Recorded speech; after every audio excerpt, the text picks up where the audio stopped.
सम्मान में, मान्य बहन जी मैदान में, सब समाज के सम्मान में, मान्य बहन जी मैदान में, सब समाज के सम्मान में, मान्य बहन जी मैदान में, सब समाज के सम्मान में। मान्य बहन जी मैदान में। बहुजन समाज पार्टी जिंदाबाद, जिंदाबाद जिंदाबाद बहुजन समाज पार्टी जिंदाबाद, जिंदाबाद जिंदाबाद बहन कुमारी मायावती जी जिंदाबाद। जिंदाबाद जिंदाबाद। बहन जी आप संघर्ष करो, हम आपके साथ हैं, बहन जी आप संघर्ष करो, हम आपके साथ हैं, बहन जी आप आगे बढ़ो, हम आपके साथ हैं, बहन जी आप आगे बढ़ो, हम आपके साथ हैं, बहन जी आप आगे बढ़ो। हम आपके साथ हैं। बहुजन समाज पार्टी जिंदाबाद, जिंदाबाद जिंदाबाद बहुजन समाज पार्टी जिंदाबाद। जिंदाबाद जिंदाबाद बहन कुमारी मायावती जी जिंदाबाद, जिंदाबाद जिंदाबाद बहन कुमारी मायावती जी जिंदाबाद, जिंदाबाद जिंदाबाद बहन कुमारी मायावती जी जिंदाबाद, जिंदाबाद जिंदाबाद बहन कुमारी मायावती जी जिंदाबाद। जिंदाबाद जिंदाबाद। बीएसपी की क्या पहचान, नीला झंडा हाथ निशान, बीएसपी की क्या पहचान, नीला झंडा हाथ निशान, बीएसपी की क्या पहचान, नीला झंडा हाथ निशान, बीएसपी की क्या पहचान, नीला झंडा हाथ निशान, बीएसपी की क्या पहचान, नीला झंडा हाथ निशान, बीएसपी की क्या पहचान, नीला झंडा हाथ बीएसपी निशान, की क्या पहचान। नीला झंडा हाथ निशान। बहन जी आप संघर्ष करो, हम आपके साथ हैं, बहन जी आप संघर्ष करो, हम आपके साथ हैं, बहन जी आप संघर्ष करो, हम आपके साथ हैं, बहन जी आप संघर्ष करो, हम आपके साथ हैं, बहन जी आप संघर्ष करो। हम आपके साथ हैं। सब समाज के सम्मान में, मान्य बहन जी मैदान में, सब समाज के सम्मान में, मान्य बहन जी मैदान में, सब समाज के सम्मान में, मान्य बहन जी मैदान में, सब समाज के सम्मान में, मान्य बहन जी मैदान सब में, समाज के सम्मान में। मान्य बहन जी मैदान में। बहुजन समाज पार्टी जिंदाबाद, जिंदाबाद जिंदाबाद बहुजन समाज पार्टी जिंदाबाद, जिंदाबाद जिंदाबाद बहुजन समाज पार्टी जिंदाबाद। जिंदाबाद जिंदाबाद। सब समाज के सम्मान में, बहन जी मैदान में, सब समाज के सम्मान में, मान्य बहन जी मैदान में, सब समाज के सम्मान में। मान्य बहन जी मैदान में। बहन जी आप संघर्ष करो, हम आपके साथ हैं, बहन जी आप संघर्ष करो, हम आपके साथ हैं, बहन जी आप आगे बढ़ो, हम आपके साथ हैं, बहन जी आप आगे बढ़ो। हम आपके साथ हैं। सब समाज के सम्मान में, मान्य बहन जी मैदान में, सब समाज के सम्मान में, मान्य बहन जी मैदान में, सब समाज के सम्मान में, मान्य बहन जी मैदान में, समाज के सम्मान में, मान्य बहन जी मैदान में, समाज के सम्मान में। मान्य बहन जी मैदान बहुजन समाज पार्टी जिंदाबाद, में। जिंदाबाद जिंदाबाद बहुजन समाज पार्टी जिंदाबाद। जिंदाबाद जिंदाबाद बहन कुमारी मायावती जी जिंदाबाद, जिंदाबाद बहन कुमारी मायावती जी जिंदाबाद। जिंदाबाद जिंदाबाद। बहन जी आप संघर्ष करो, हम आपके साथ हैं, बहन जी आप संघर्ष करो, हम आपके साथ हैं, बहन जी आप संघर्ष करो। हम आपके साथ हैं। बीएसपी की क्या पहचान, नीला झंडा हाथ निशान, बीएसपी की क्या पहचान। नीला झंडा हाथ निशान। समाज पार्टी जिंदाबाद, जिंदाबाद जिंदाबाद बहन कुमारी मायावती जी जिंदाबाद। जिंदाबाद जिंदाबाद। बहन जी आप संघर्ष करो, हम आपके साथ बहन हैं, जी आप संघर्ष करो, हम आपके साथ बहन हैं, जी आप संघर्ष करो, हम आपके साथ बहन जी हैं, आप संघर्ष करो। हम आपके साथ हैं। अब साथियों, बहुजन समाज पार्टी की राष्ट्रीय अध्यक्ष,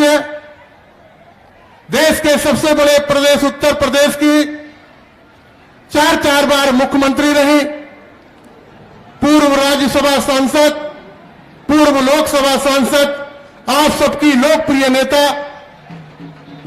माननीय बहन जी हम सबके बीच में आ गई हैं। आप लोग ताली बजा के स्वागत कर दो।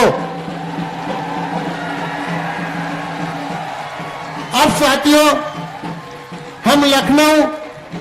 लोकसभा के प्रत्याशी जनाब शरवर साहब से गुजारिश करेंगे कि बहुजन समाज पार्टी की राष्ट्रीय अध्यक्ष मान्य बहन जी को सोने का मुकुट देकर स्वागत करें।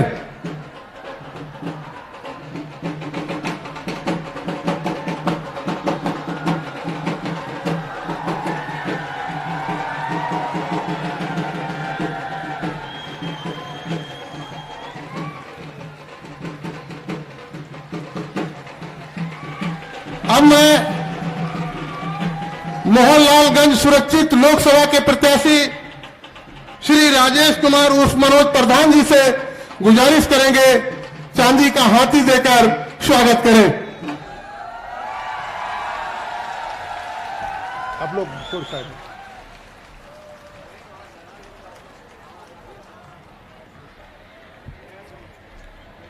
अब मैं जो एक उपचुनाव हो रहा है पूर्वी विधानसभा लखनऊ से, वो प्रत्याशी माननीय आलोक कुशवाहा जी से गुजारिश करेंगे कि आप हाथी देकर मान्या बहन जी का स्वागत करें।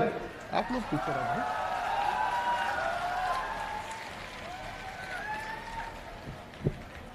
अब मैं बहुत अदब के साथ बहुजन समाज पार्टी की राष्ट्रीय अध्यक्ष मान्य बहन जी से गुजारिश करना चाहते हैं कि हम सबको दिशा निर्देश दें और संबोधित करें।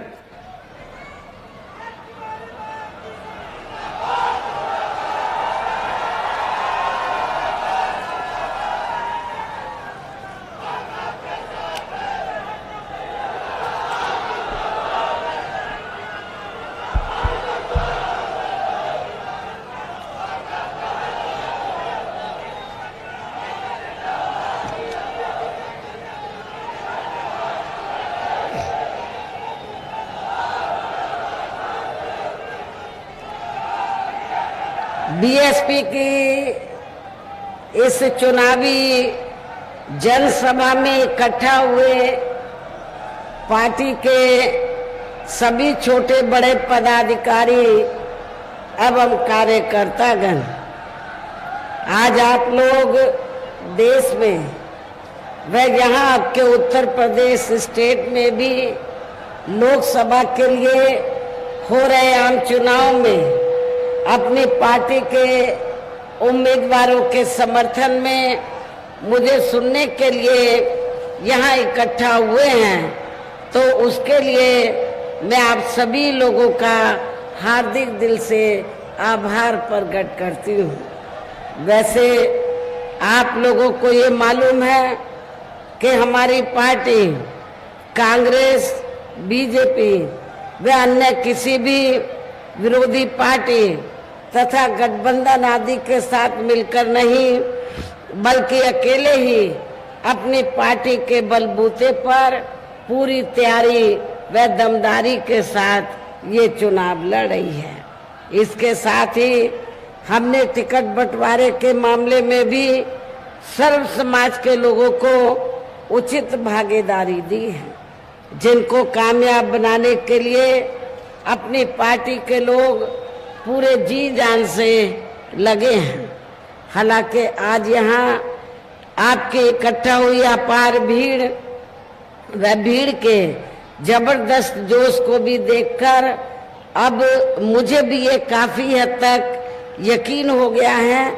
कि पिछली बार की तरह इस बार भी आप लोग अपने प्रदेश से यहाँ लोकसभा चुनाव में अपनी पार्टी का बेहतर रिजल्ट जरूर लाएंगे। और इसके लिए अब मैं आप लोगों का ध्यान कुछ जरूरी बातों की तरफ दिलाना चाहती हूँ, और इस संबंध में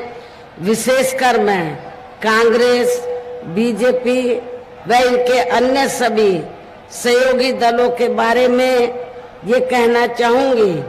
कि आजादी के बाद शुरू में केंद्र व देश के काफी राज्यों में भी ज्यादातर सत्ता यहाँ कांग्रेस पार्टी के ही हाथों में केंद्रित रही है, किंतु इनकी अधिकांश मामलों में रही गलत नीतियों एवं गलत कार्य प्रणाली आदि की वजह से ही फिर इस पार्टी को केंद्र में काफी राज्यों की भी सत्ता से बाहर होना पड़ा है, तथा यही स्थिति इनकी सहयोगी पार्टियों की भी बनी रही है, जिसके कारण ही फिर पिछले कुछ वर्षों से बीजेपी व इनके सहयोगी दल केंद्र एवं काफी राज्यों की भी सत्ता में काबिज हो गए हैं। लेकिन इनकी भी ज्यादातर रही जातिवादी, पूंजीवादी, संकीर्ण, सांप्रदायिक व द्वेषपूर्ण नीतियों एवं कार्य प्रणाली आदि से तथा इनकी कथनी व करनी में भी काफी अंतर होने की वजह से अब ऐसा लगता है कि इस बार ये पार्टी भी यानी कि भारतीय जनता पार्टी भी केंद्र की सत्ता में आसानी से वापस आने वाली नहीं है, बशर्ते यदि ये चुनाव इस बार फ्री एंड फेयर होता है तथा आम चर्चा के मुताबिक वोटिंग मशीनों में भी कोई गड़बड़ी आदि नहीं की जाती है। और वैसे भी इस बार चुनाव में इनकी कोई भी पुरानी एवं नई चल रही नाटकबाजी, जुमलेबाजी व गारंटी आदि काम में आने वाली नहीं है, क्योंकि अब देश की जनता काफी हद तक इस बात को समझ चुकी है कि इनकी पार्टी ने अब तक देश के विशेषकर गरीबों, कमजोर तबकों, मध्यम वर्गीय एवं अन्य मेहनतकश लोगों को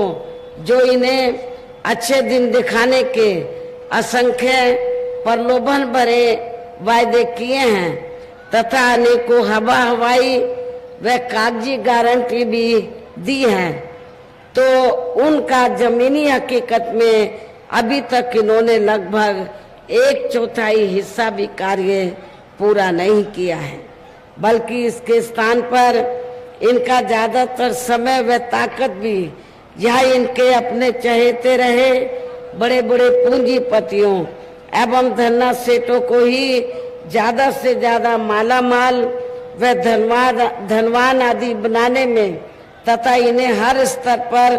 छूट देने में व बचाने में ही लगी रही है, जिनके अधिकांश आर्थिक सहयोग से ही ये पार्टी व अन्य पार्टियां भी अपना संगठन चलाती हैं तथा चुनाव आदि भी लड़ाती हैं, जिसका काफी कुछ खुलासा बॉन्ड की आई रिपोर्ट से भी हो जाता है। इस संदर्भ में वैसे आप लोगों को ये मालूम है कि अभी कुछ दिन पहले माननीय सुप्रीम कोर्ट ने बॉन्ड की जो रिपोर्ट है तो इसको उजागर किया, और उजागर होने के बाद आप लोगों को ये मालूम हो गया कि देश में बीएसपी को छोड़कर जितनी भी राजनीतिक पार्टियां हैं, सभी राजनीतिक पार्टियों ने,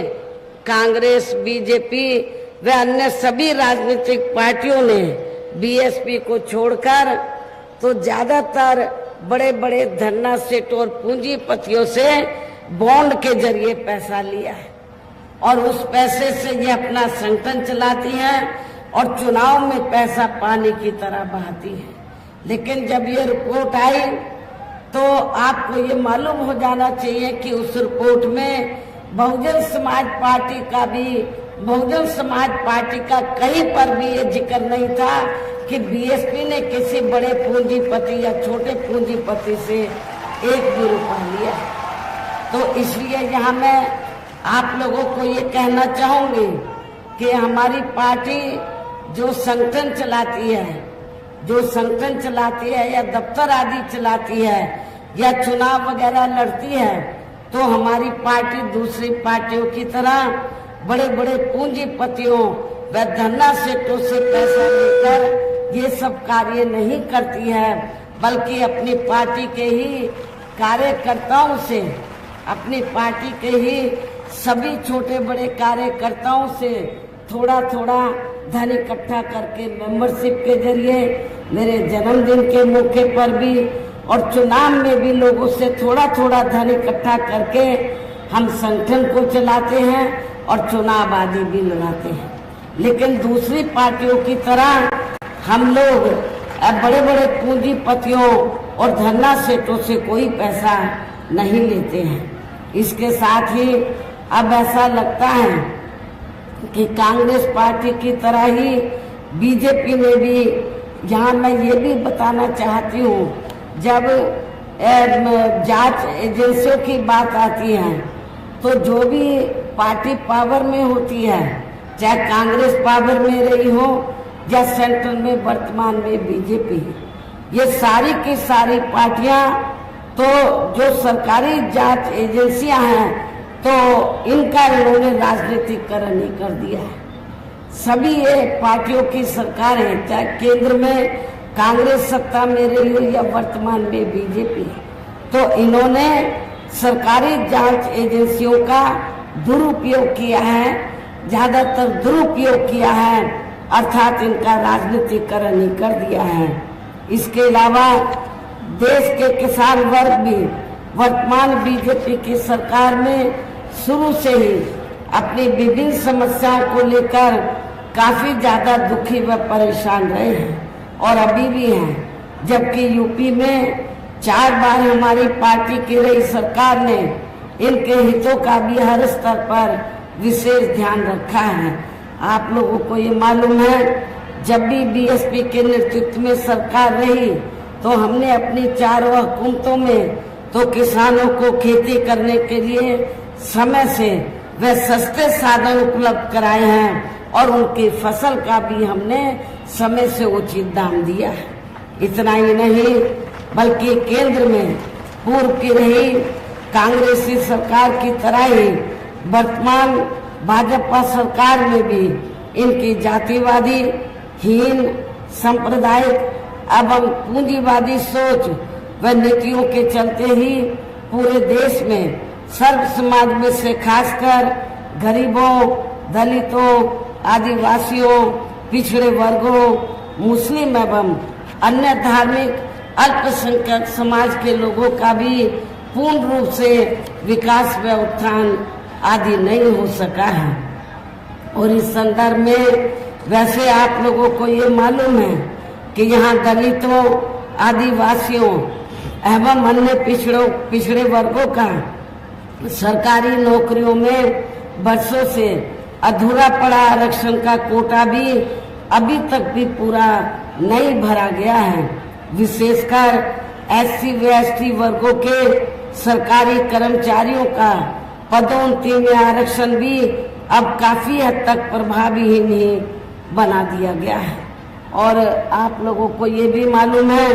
कि जब यूपी में समाजवादी पार्टी की सरकार थी तो श्री अखिलेश यादव ने तो पूरे यूपी में एससी व एसटी वर्गों के सरकारी कर्मचारियों का पदोन्नति में आरक्षण ही बिल्कुल खत्म कर दिया था। और जब इसको प्रभावशाली बनाने के लिए हमारी पार्टी पार्लियामेंट में संशोधन बिल लाई, उस समय कांग्रेस पावर में थी और बीजेपी अपोजिशन में थी। दोनों पार्टियां अंदर मिल गई, अंदर मिलकर तो सपा को आगे करके तो इन्होंने इस विधेयक को, संशोधन विधेयक को पास नहीं होने दिया। लेकिन आज जब चुनाव हो रहा है तो ये सभी पार्टियां, कांग्रेस, बीजेपी, अन्य सभी पार्टियां जो इनको आरक्षण देने की बात कर रही हैं, आरक्षण इनकी वजह से नहीं मिला है बल्कि परम पूज्य बाबा साहब डॉक्टर भीमराव अंबेडकर की वजह से मिला है। लेकिन इन्होंने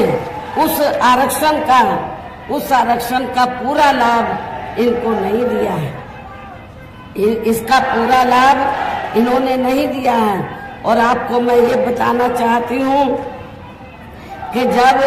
बाबा साहब डॉक्टर अंबेडकर पहले लॉ मिनिस्टर बने तो बाबा साहब डॉक्टर अंबेडकर ने,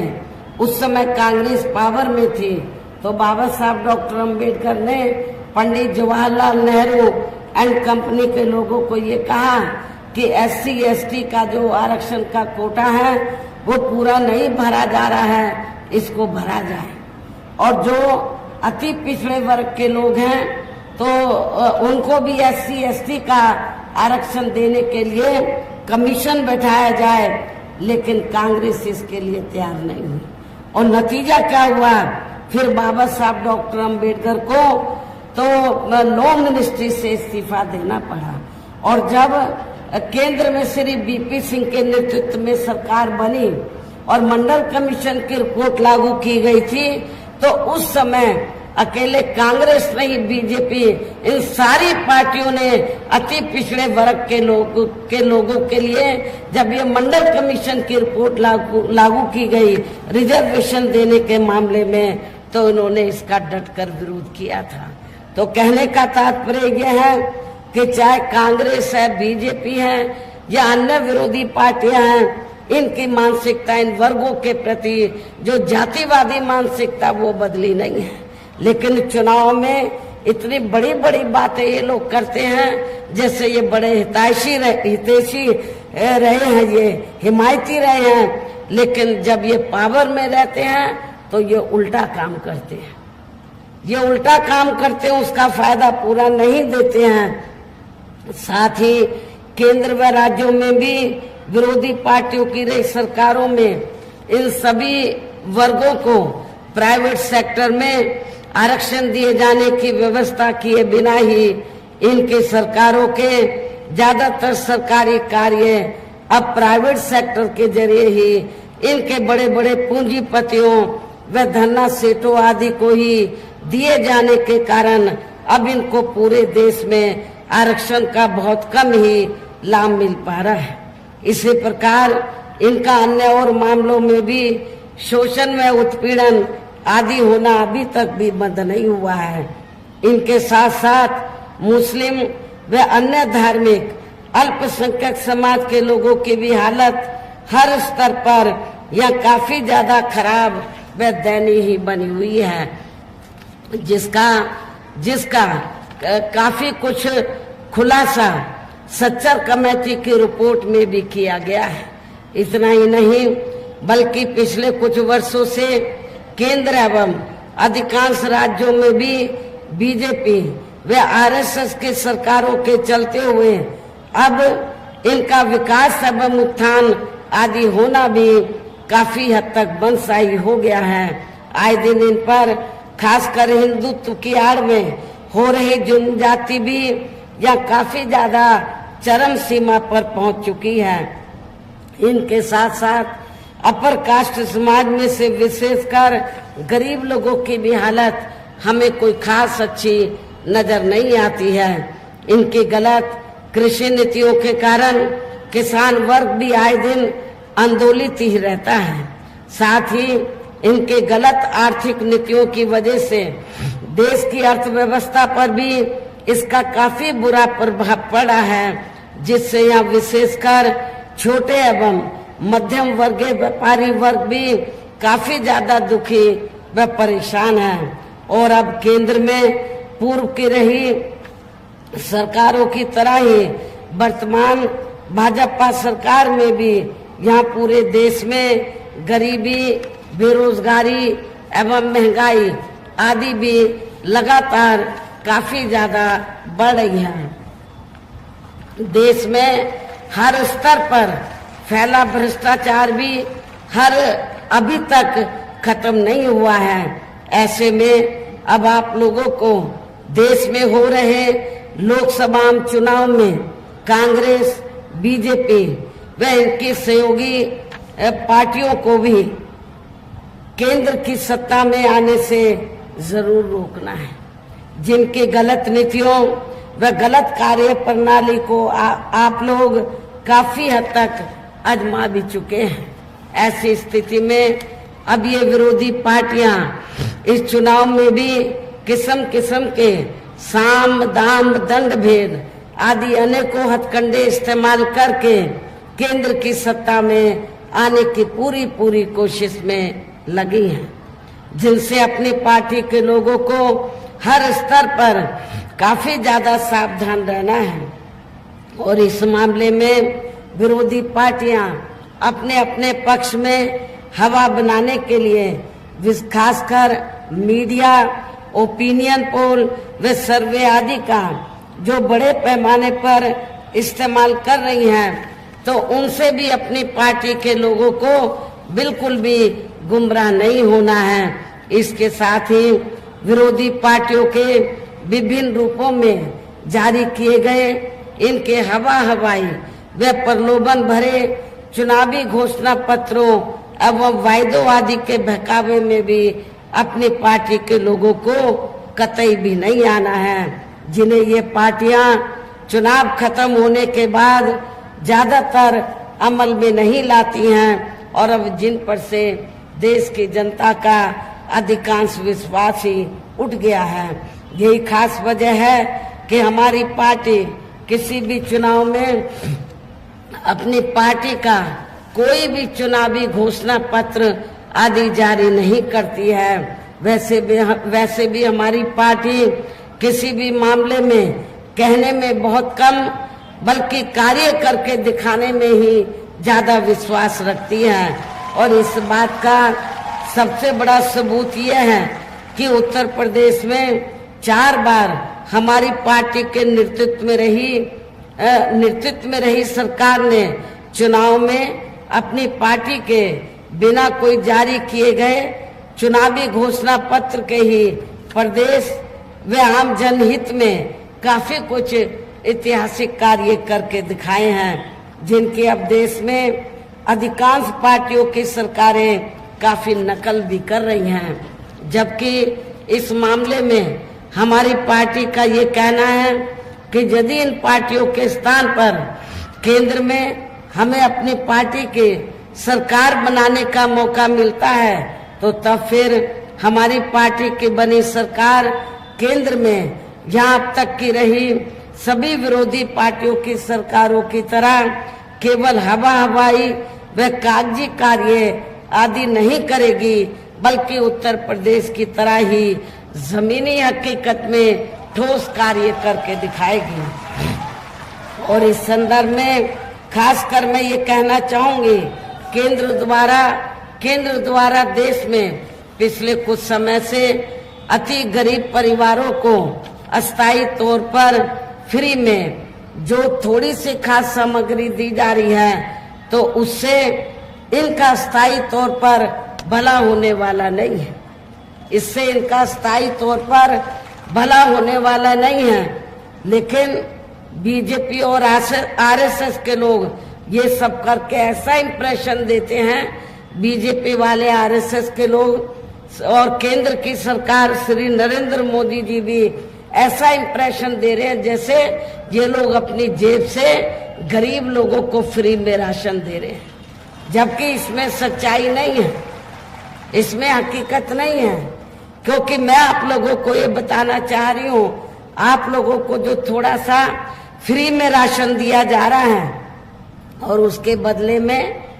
ये गांव-गांव में जाकर जब चुनाव होता है तो क्या बोलते हैं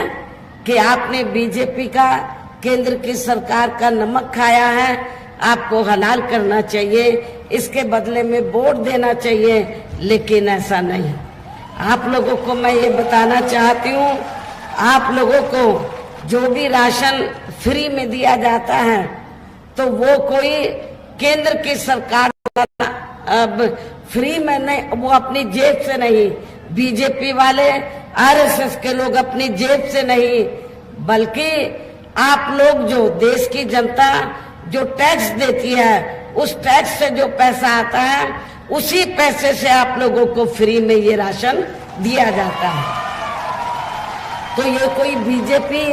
और आरएसएस की मेहरबानी नहीं है। तो आपने अपना नमक खाया है, बीजेपी और आरएसएस का नमक नहीं खाया है। इसलिए आप लोगों को